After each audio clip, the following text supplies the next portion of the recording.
This animal, this superstar in Gennady Golovkin, and here's a guy who has bundles more charisma, just as much talent. He's from Brooklyn. You know, he should be absolutely mobbed on every street in New York State. Yeah. So that's really my job. And if I would have had him leading into the Golovkin fight, maybe we'd be in that position now. But we're building as well. We're not just building in the ring; we're building outside of the ring. So, why do you think those things have happened for him since the Golovkin fight? Sorry? Why haven't those things happened? Because he didn't have a promoter behind him. Because he didn't have activity behind him. You know, you can't come out of a fight like that and a performance like that and not scream and shout. And he's not the kind of guy to scream and shout. But you need a vehicle behind you to push you and make noise. That we should have won that fight, that we want the rematch, that we're the best middleweight in the world. That's just standard behaviour, standard promotional literature. Yeah, this deal with Eddie seems like it made sense after the fight week and now the fight is over. Like, how's the experience with Eddie? I mean, this is the most promotion I've received, I think, in my whole entire career. The last 3 months. I mean, I was out in dinner last night. They were showing my commercial about 4 or 5 times in between the NBA games. So, I mean, it's just stuff like that that I feel like, you know, it's going to catapult my career to the next level. Having a guy investing into me in a network, investing to promoting me, you know, and it just makes sense. And I'm glad it came at the perfect time.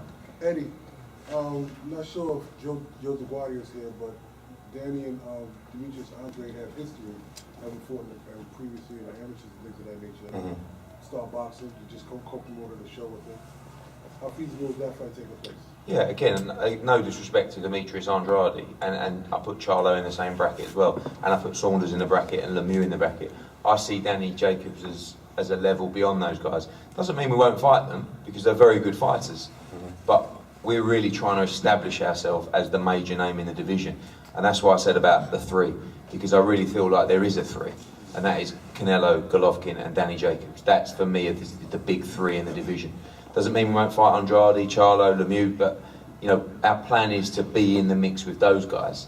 So, you know, we want to make sure that we are up there as a brand, as a fighter, you know. So, yeah, Andrade. At the end of the day, I don't decide who Danny Jacobs fights. You know, we'll speak to the network, then we'll sit down with Keith, we'll put it forward to Danny and the training team, and ultimately they'll make a decision. But we're doing our own thing. We're not really chasing anyone in particular. We're going to do our own thing. Eddie, before the fight, you said if Jarrell Miller beat Marius Wack convincingly or impressively, you might be in line for an Anthony Joshua shot. After tonight, where you... It was a good win. I mean, this is the Danny press conference, but, you know, Marius Wack, TKO 9, is a very, very solid scribe on a heavyweight's career.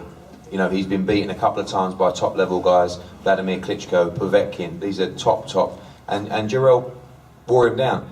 I think Jarrell has a lot of learning to do. I think he shouldn't be stepping in just yet. He needs 1 or 2 more before he gambles. And again, I'd like to see him bank the money. You know, this is a tough sport. Bank the money before you gamble.